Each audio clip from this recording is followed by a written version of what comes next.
قیام بھی ضروری ہے،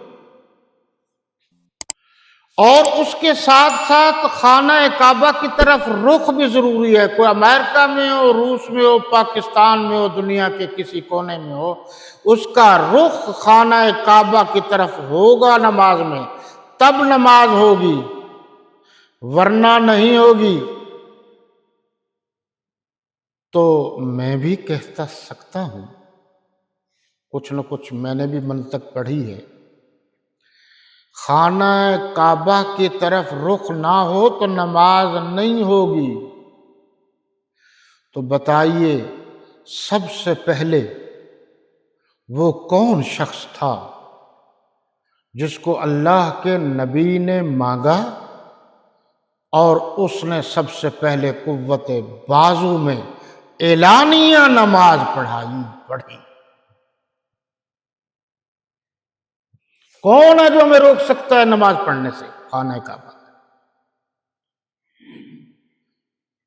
اس لیے رخ چینج کر لو اگر اس کو نہیں مانتے جو امام عدل حریت ہے۔ اچھا، یا علماء کرام نے، فقیہ یا فقہاء کرام نے بڑے بڑے مسائل لکھے ہیں کہ اگر رخ کا تعین نہ ہو، ایک تو کوئی ایسا جنگل ہے، جگہ ہے، وہاں تو جو آپ کا دل زیادہ مطمئن ہو کہ رخ اسی طرف ہے، نماز پڑھ لیں۔ لیکن ٹرین کی بات کر رہا ہوں، یا بسوں میں، یا بعض اوقات یہ ہوائی جہاز میں، تو بعض لوگ ایک تو خواہ مخواہ بلا ضرورت بیٹھ جاتے ہیں، یہ غلط ہے جی۔ اگر کوئی شرعی مجبوری ہے تو پھر تو اور بات ہے، ورنہ قیام ضروری ہے۔ جگہ نہیں ہے تو لوگوں کو تنگ نہ کریں، بعد میں نماز پڑھیں۔ اور اگر ٹرین کا رخ گھوم جائے تو آپ کو پتہ ہونا چاہیے، پھر آپ پھر بھی اپنا رخ خانہ کعبہ کی طرف رکھیں۔ تو ان چیزوں کا بھی ہمیں خیال رکھنا ہے۔ بہرحال یہ جو معاملہ تھا یہ طے ہو گیا، اب تا قیامت یہ پہلا گھر ہے اور پوری دنیا کے وسط میں ہے۔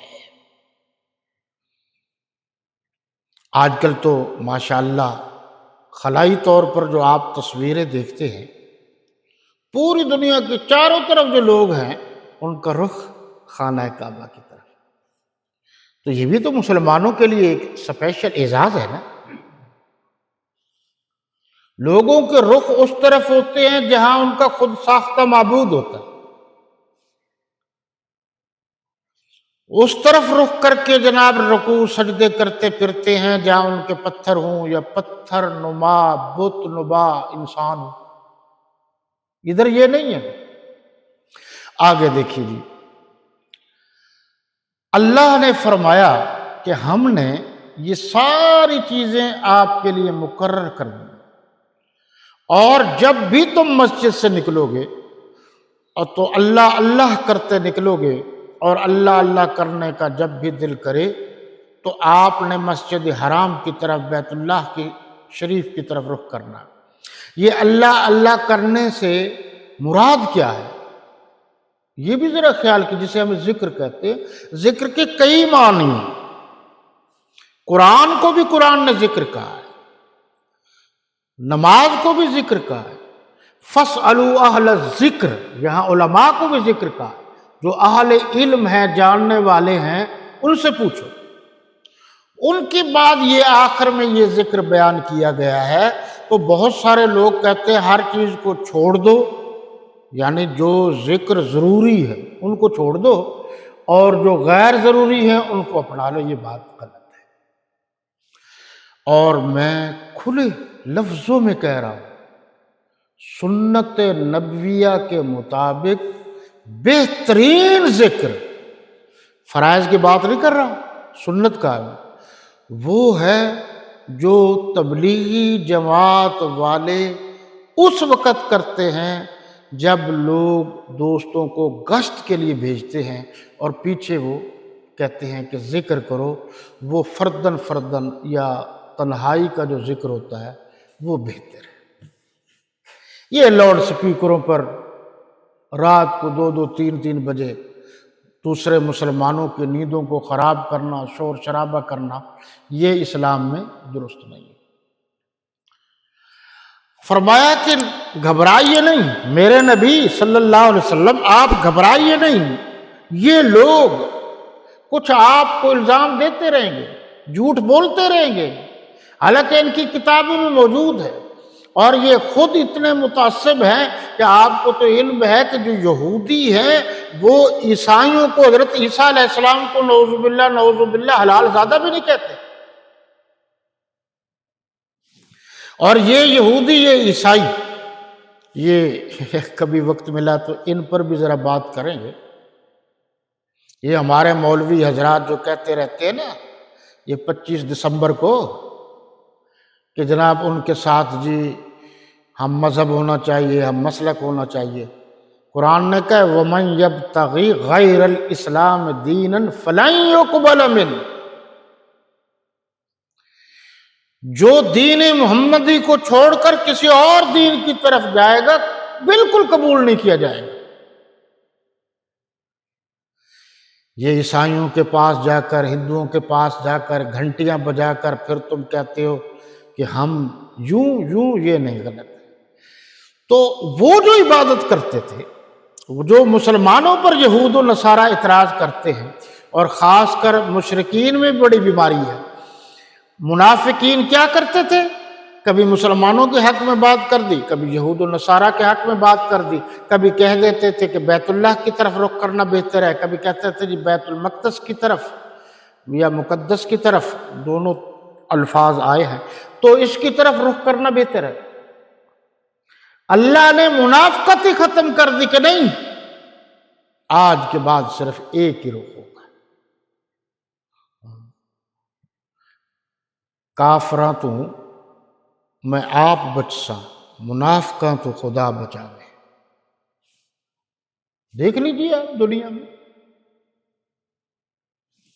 ایک یہ تھی۔ دوسرا فرمایا کہ عیسائی جب جاتے ہیں ہیکل سلیمانی، وہ پتھر جو مغرب کی طرف پڑا ہوا ہے اس طرف رخ کر کے یہودی عبادت کرتے ہیں،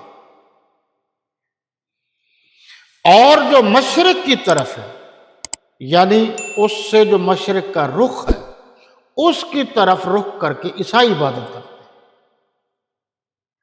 اللہ نے فرمایا تم کیسے مسلمانوں کو طعنہ دے سکتے ہو، تمہارا تو اپنا رخ نہیں ہے، تم تو اتنے متعصب ہو۔ اس لیے اللہ تو مشرق میں بھی ہے، مغرب میں بھی ہے، اللہ نے جس طرف کہا اس طرف رخ کر لیا، تو انہوں نے اللہ کے حکم کی اطاعت کی۔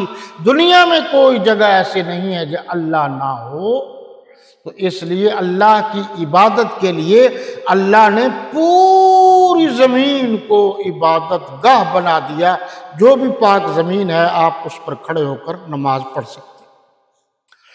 آگے دیکھیے جی یہ آیت نمبر 151، اللہ نے فرمایا میں نے آپ کو قرآن دیا، میں نے آپ کو قبلہ دیا، میں نے آپ کو پیغمبری کا تاج پہنایا، یہ میرا آپ پر احسان ہے، اور اس کا بہترین حل یہ ہے کہ آپ اللہ کا شکر ادا کریں۔ یہ میری نعمتیں ہیں، جو قرآن پڑھتے ہیں یہ میری آیتیں ہیں، اور پھر کیا ہے وہ ربنا وابعث فیہم رسولا منہم یتلو علیہم آیاتک ویعلمہم الکتاب والحکمہ ویزکیہم انک انت العزیز الحکیم۔ یہ پہلے پارے کے آخر میں غالباً آیت نمبر 129 ہے، وہاں یہ بتایا۔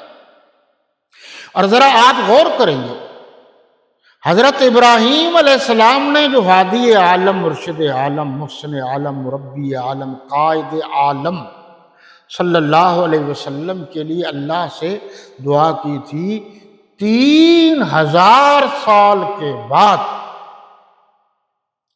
اللہ نے دعا تو قبول اسی وقت کر لی، 3000 سال کے بعد، دعا کے 3000 سال بعد آپ صلی اللہ علیہ وسلم کی بعثت ہوئی، اور ہادی عالم صلی اللہ علیہ وسلم نے جب اللہ سے حضرت عمر بن خطاب کو مانگا تو دعا فوراً قبول۔ تو یہ باری تعالیٰ مالک ہے، کسی کی دعا جلدی قبول کرے یا دیر سے دعا قبول۔ مالک کو درخواست کی جاتی ہے، کہا نہیں جاتا۔ اس لیے یہ آپ ذہن میں رکھیے، یہ بات مسلم شریف میں ہے کہ اللہ کو غرور پسند نہیں، ان اللہ لا يحب المتکبرین۔ اور جو شخص غرور کرتا ہے، تکبر کرتا ہے، پہلے سمجھ لیجیے کہ غرور کسے کہتے ہیں۔